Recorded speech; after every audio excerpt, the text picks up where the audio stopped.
Hey everyone, welcome back to my channel. Thank you so much for watching. My name is Dr. Ritu Dama. Welcome you all.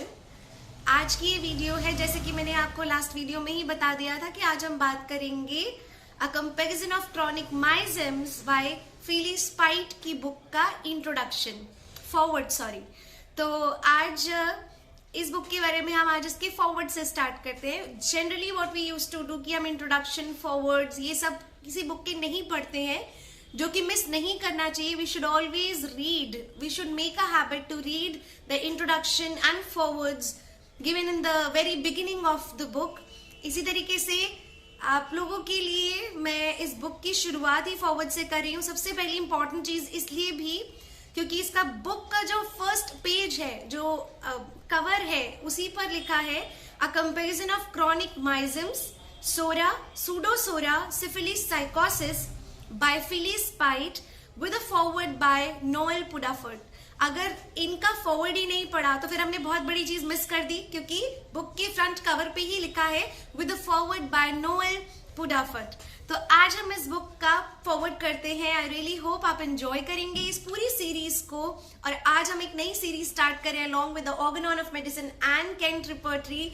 आप लोगों की सहूलियत और variations के लिए मैं नई नई सीरीज ला रही हूँ एंड आई एम ट्राइंग ज्यादा से ज्यादा मोर ऑफन आपके लिए वीडियोस, इंटरेस्टिंग वीडियोस मैं लेकर आती रहूँ. अगर वीडियो पसंद आए तो प्लीज थोड़ा सा टाइम निकाल कर हिट कीजिए, कमेंट कीजिए, हिट कीजिए लाइक, थोड़ा सा टाइम निकाल कर हिट कीजिए लाइक बटन को, और प्लीज सब्सक्राइब कर लीजिए चैनल को अगर अभी तक आपने सब्सक्राइब नहीं किया है.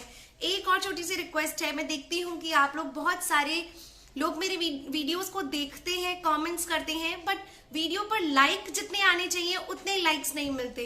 आप सभी मेरे काम को अप्रिशिएट कर रहे हैं, मैं जानती हूँ, लेकिन प्लीज उसी के साथ साथ थोड़ा सा टाइम निकाल कर लाइक कर दिया कीजिए. अगर आपको वीडियोस पसंद आ रहे हैं तो please do hit the like button. चलिए स्टार्ट करते हैं आज इस बुक के फॉरवर्ड से, which is given by Noel Puddephatt. इसको बहुत सिंपली मैं आज समझाऊंगी कि वो हमें क्या बताना चाह रहे हैं इस बुक को पूरा स्टार्ट करने से पहले. इसमें सबसे पहला क्वेश्चन आता है, होम्योपैथी है क्या? बहुत सारे लोग ये क्वेश्चन करते हैं, होम्योपैथी है क्या? तो होम्योपैथी हम कितनी भी पढ़ रहे हैं, आप सभी जानते हैं, कितना भी पढ़ रहे हैं, उसका कंटेंट खत्म ही नहीं होता है कहीं पर भी.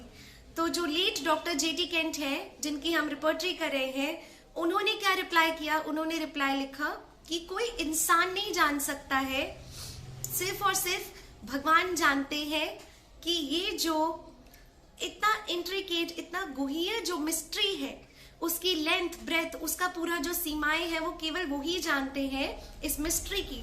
अगर हम इसकी साइंस की बात करें, क्योंकि हम कहते हैं homeopathy is a art and a science, तो अगर इसका साइंस वाला पार्ट हम देखें, अगर इसका साइंस वाला पार्ट देखें जिसे हम जान पा रहे हैं, उसके लिए डॉक्टर केंट ने एक सिंगल वर्ड दिया या उन्होंने कुछ शब्द इस्तेमाल किए, जिसमें उन्होंने कहा it is consist of observing the sick making phenomena of drugs. इसमें सिर्फ ऑब्जर्व करना है कि किसी एक ड्रग का सिक मेकिंग फिनोमेना, बीमार करने वाला फिनोमेना क्या है, और वो फिनोमेना जो बीमारी को करता है, ये इससे मिलकर बनता है, गैदर होता है, ग्रुपिंग होती है सिमिलर्स की, जो हम अभी तक समझ गए हैं, लाइकिननेस मतलब कि मिलते जुलते चीजों को सिलेक्ट करने की, और फिर रिजल्ट्स के लिए इंतजार करने की. वो ये भी कहते हैं कि माइजम्स जो है हर एक क्रॉनिक डिजीज की फाउंडेशन है. तो अब जितने भी रीडर्स हैं वो कह सकते हैं कि क्यों एक ट्रू होम्योपैथ के लिए इतना जरूरी है माइजम्स को जानना, एक सिमिलर मेडिसिन सिलेक्ट करने के लिए क्यों इतना जरूरी है. तो इसका जवाब जे.एच. एलन ने, जो कि एमडी थे, उन्होंने अपनी वर्क बाय द क्रॉनिक माइजम्स जो बुक है, उसमें उन्होंने अपनी वर्क में इसका जवाब दिया है. और इसका जवाब क्या दिया है? फैक्ट ये है कि हम किसी भी सिमिलर रेमेडी तक तब तक नहीं पहुंच सकते, सिलेक्ट नहीं कर सकते, जब तक कि हमें कंप्लीट फिनोमेना नहीं समझ आए एक्टिंग और बेसिक माइजम का. Now what is acting and basic miasm? किस लिए? For the true similia is always based upon the existing basic miasm. क्योंकि एक ट्रू सिमिलर रेमेडी, एक सिमिलिया एक बेस माइजम पर होता है, एक बेसिक माइजम पर होता है.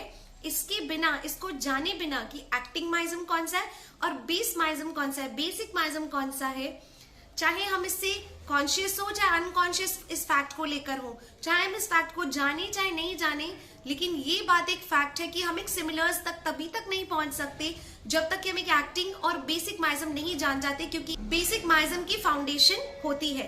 उन्होंने आगे ये भी मेंशन किया कि अगर हम अपने एनिमी की, अपने दुश्मन की कैरेक्टरिस्टिक्स, ट्रेट्स नहीं जानेंगे तो हम उस लड़ाई के खिलाफ क्या वेपन्स यूज करने वो कैसे सिलेक्ट करेंगे।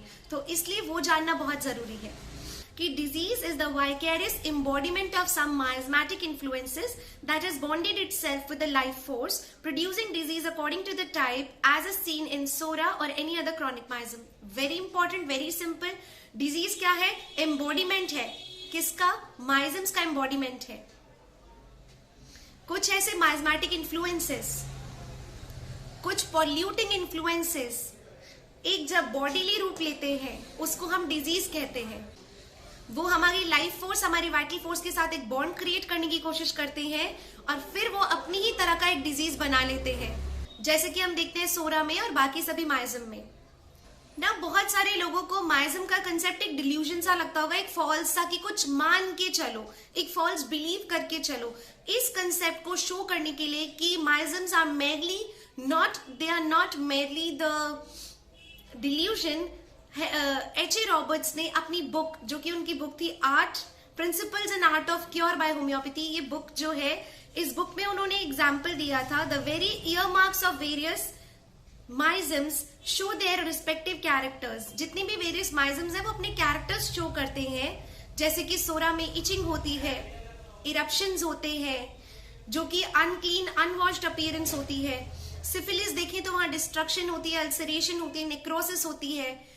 अगर साइकोसिस देखें तो वहां पर जो है स्किन का ओवर ग्रोथ होता है, कोरोजन होती है, डिस्चार्जेस कहते हैं, डिस्चार्जेस कोरोडिंग डिस्चार्जेस होती हैं और ओवर ग्रोथ्स होती हैं। अगेन जो माइज्म्स है वो हर एक तरीके से डिस्ट्रक्टिव है, वो हमारी वाइटल बीइंग को, हमारी स्पिरिट को डिस्ट्रॉय करते हैं धीरे धीरे। तो ये जो कारण है जो एक डिसऑर्गेनाइजिंग डिजीज क्रिएट करते हैं, इनको अगर जब तक हम इनको नहीं जान लेते हम किसी को भी एक क्योर तक पहुंचा नहीं सकते, हम उनके लिए सिलेक्ट नहीं कर सकते हैं सिमिलर मेडिसिन। उसके बाद इन्होंने लास्ट में मिसेस स्पाइट को बहुत बहुत धन्यवाद दिया है, कंग्रेचुलेट किया है, क्योंकि उन्होंने ही काफी मेहनत करके सारी इंफॉर्मेशन कलेक्ट की और उसको, उस इंफॉर्मेशन को इंटीग्रल होम्योपैथिक फिलॉसफी को एक इंटीग्रेट करके उन्होंने ये टैबुलर फॉर्म में ऑर्गेनाइज किया। तो उसके लिए नोएल पुडाफट उनको बहुत बहुत ज्यादा, मिसेस स्पाइट को उसके लिए कंग्रेचुलेट करते हैं। And this is all about the forward of this book. इस फॉरवर्ड में हमने दो चीजें बहुत इंपॉर्टेंट समझी। पहली चीज कि दो तरह के माइज्म्स होते हैं, मतलब हम कहते हैं ना किसी एक में क्या एक ही माइज्म रहेगा, बहुत सारे लोगों का क्वेश्चन होता है, नहीं, दे कैन बी मल्टीपल माइज्म्स। एक होता है एक्टिंग माइज्म, जो उस समय जब आपके पास पेशेंट आता है उसमें एक्ट कर रहा है, आपको सारे फीचर्स देखकर, सारे सिम्टम्स देखकर आपको ऊपर से एक एक्टिंग माइज्म का पता चल रहा है। But there can be a basic miasm जिसके ऊपर, which is the base foundation of that chronic disease. ये एक चीज बहुत इंपॉर्टेंट पता चलती है। और दूसरी इंपॉर्टेंट चीज पता चलती है कि माइज्म अगर हम नहीं समझेंगे तो हम एक सिमिलर्स तक नहीं पहुंच सकते। So this is all about the foreword by Noel Puddephatt. I really hope you enjoyed this video. Please hit the like button, subscribe to my channel. And इसका जो पूरा फॉरवर्ड का पिक्चर है मैं मेरे इंस्टाग्राम हैंडल पे डाल दूंगी, आप प्लीज वहां से इसको खुद से भी रीड कर सकते हैं और वीडियो को भी देखकर समझ सकते हैं। Thank you so much, bye bye.